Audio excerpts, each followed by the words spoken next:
Hello,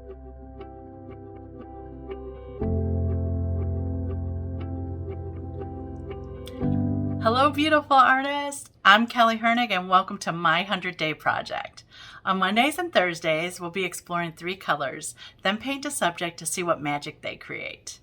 Thank you so much for being here. Now let's go paint. I'm going to be doing some color mixing with just lines, so I'm just going to take a flat brush and do lines like this. I've got 3 colors, 3 of my favorite colors at this time. So this is Tundra Green, this is Brown Iron Oxide, and this is Shell Pink. Now this is a Mijello, this is a Schminke, and this is a Daniel Smith. These 2 are granulating. This one is opaque, so it's going to give us some really nice mixes, I think, some nice colors. I'm going to start with the green and then go into the pink and then pink into the brown, just to see how they're going to work together. I want to see if those 2 will make that one have a little bit of granulation.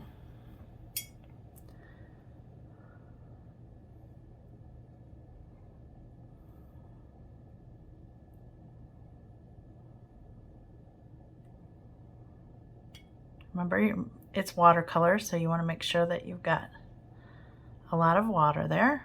I have a tester sheet over here. I'm just testing the thickness. That's good.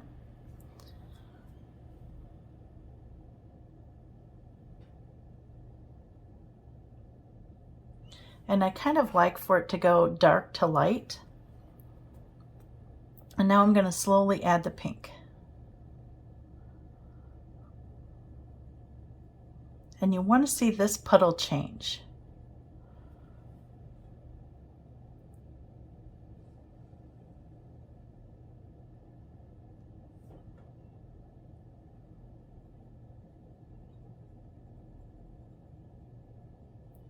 To me, it's getting a little cloudier, and I really like that.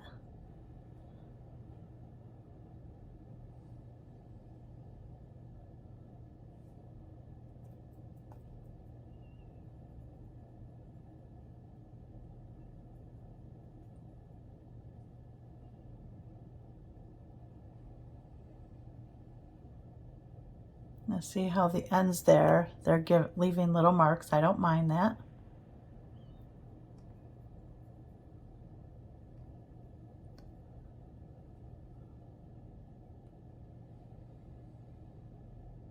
You're really starting to see the pink come through.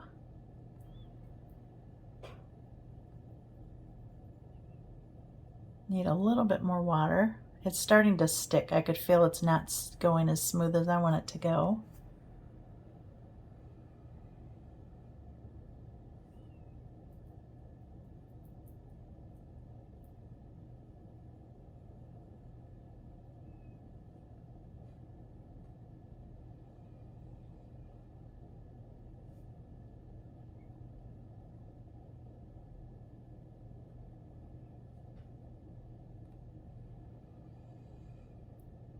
That looks great.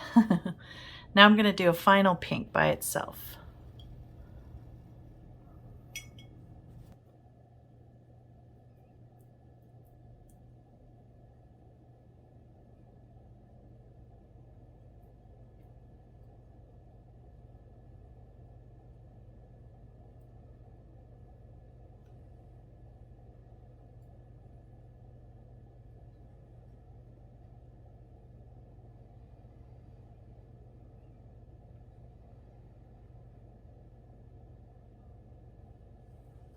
Now I'm going to add the brown to it.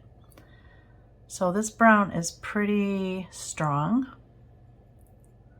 You can see just a little bit there.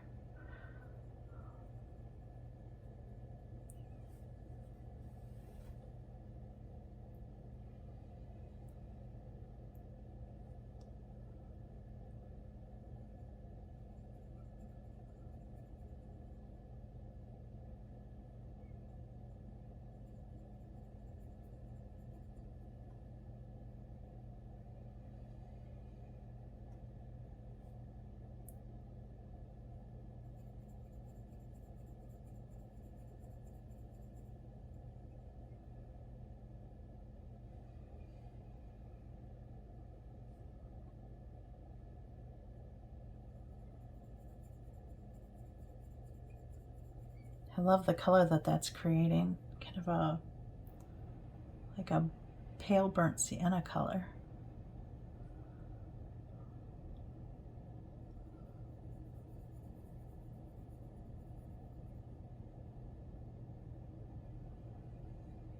You can see it's dragging, so I need a little bit more water to the mix here.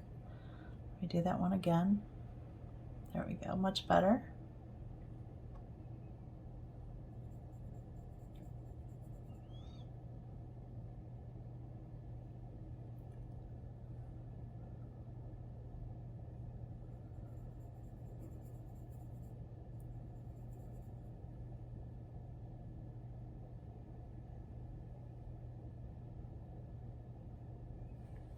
Now I'm going to do just the solid brown by itself.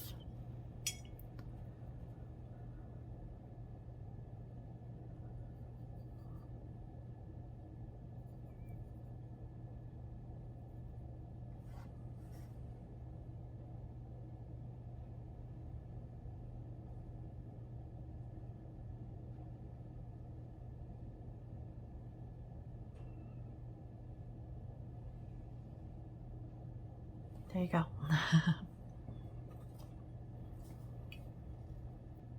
Now I like that a lot. I like seeing the color ranges. So from that dark green all the way to the pink, all the way to the brown iron oxide there. It's given me a lot of lovely tones in here. Think about if you wanted to do a portrait, you could do any of these ranges in here. This would make great skin tone, this color especially, and especially if you walked it out with more water, you're going to get a really lovely tone. I love these browns here, and I like the greens into the pink. If I had to pick 3 lines, I like this line here, I like this line here, and I like this line here. I like where just the touch of pink is coming into that green. This is an easy way to mix colors and see what you're going to get. And all I did was make a little line for myself here and here at the pencil edge so that I knew where to drag it to, but I think it looks really, really nice. So the next thing that I'm going to do is I'm going to draw a leaf over here, and we're going to use some of those colors to fill in the leaf. I just have a leaf from the yard, and I'm really just going to trace it. Trace it light. I can always erase the lines. I love picking up leaves in the yard. One of my favorite subjects to create with.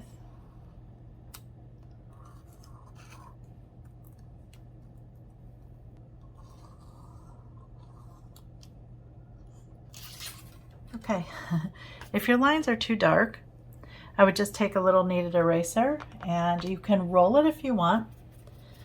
So you could just roll it like this over it, and it will lift the lines. I usually just like to pat it, and that gets rid of most of them as well. So I'm going to start with the overall pink here. I need a different brush.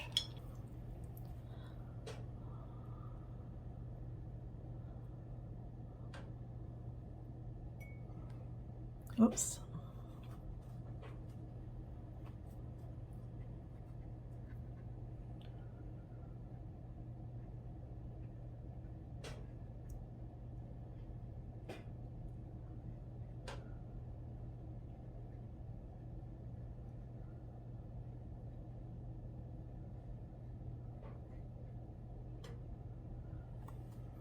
Then I'm going to start adding some of the other colors. I want to add some of that pink and green. I like that mix, remember. It's one of my favorites up there.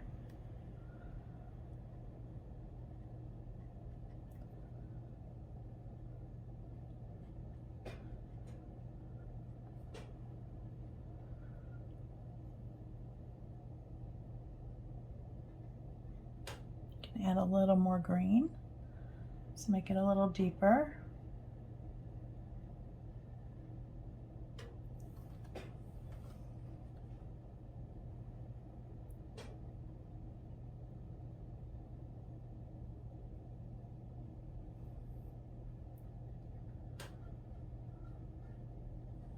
Okay, while this is wet, I'm going to just take my fingers and splash some water onto the page. Because these are granulating colors, they really like to have water in them. Okay. I'm going to go back to that pink mix. Let's add a little bit of that brown in there. Here we go. I'm going to add the brown on this side.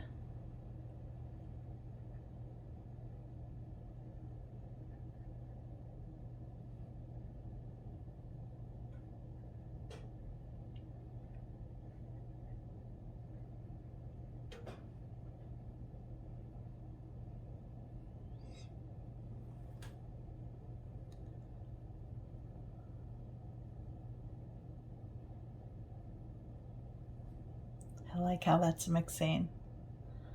So let's add a little bit of the brown plus green and see what that does. Might give us a nice color, a nice dark color. Look at that. See how that plays with the pink.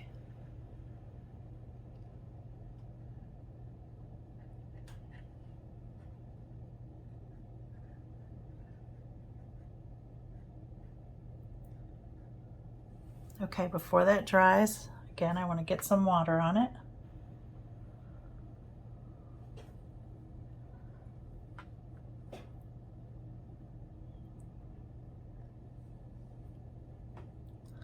Let's go into that brown and pink a little bit. I'm really not rinsing off my brush at all.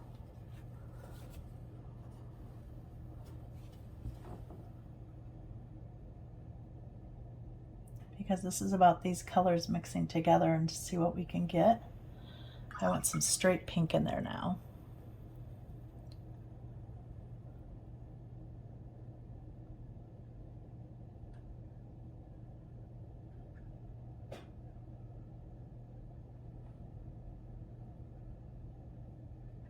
Oh, I'm loving that.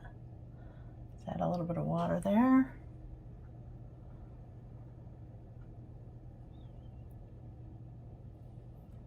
A little bit of the dark green here.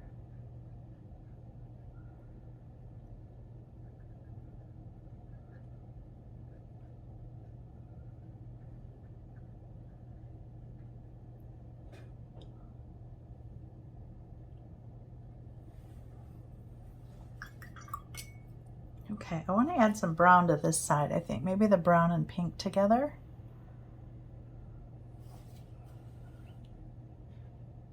Oh yeah, that's a lovely color.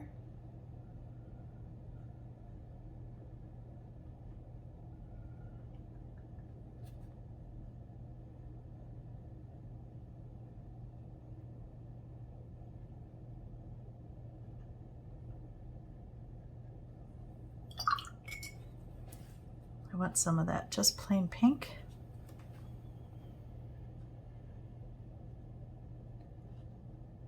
You can see how bright this pink is without the addition of those colors, those other colors. I like that.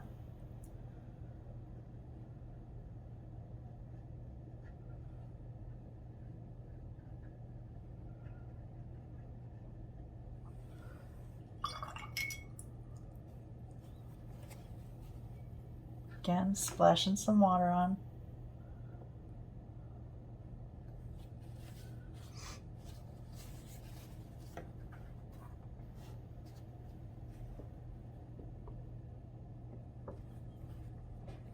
Okay, down here I want to go kind of brown green, so let's mix a little bit of green, a little bit of brown. Oh yeah, that's nice.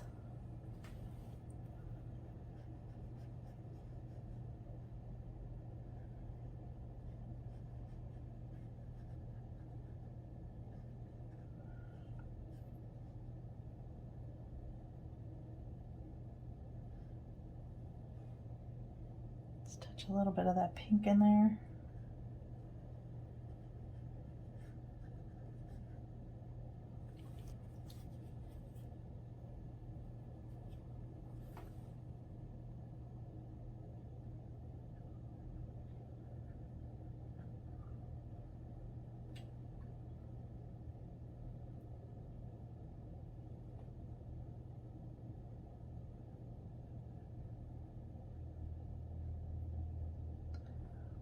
Add a touch of green to the stem here. That looks nice. I'm going to come back up here and splash some more water.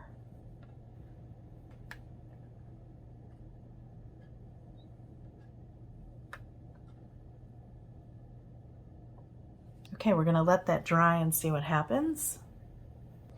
While that's drying, I'm gonna use a pen to write my names of the colors there. I think I'm gonna use this light Unipen. So I have a set of Unipens that are light gray, medium gray, and then black. I really like the lightest one, so this is the 01, and then there's a 05 in the set as well. I like these because they almost look like pencil. Just moving my color there.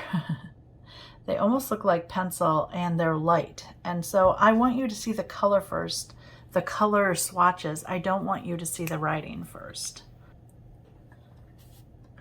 So this first one was Schminky,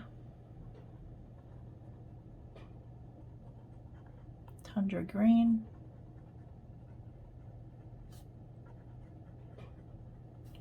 then we had Mijello,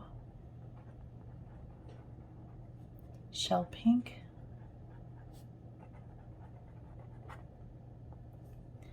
and then we had Daniel Smith,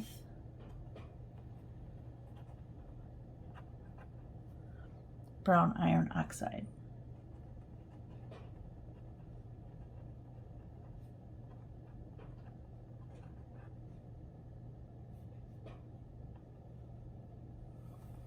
So you can see how light that is.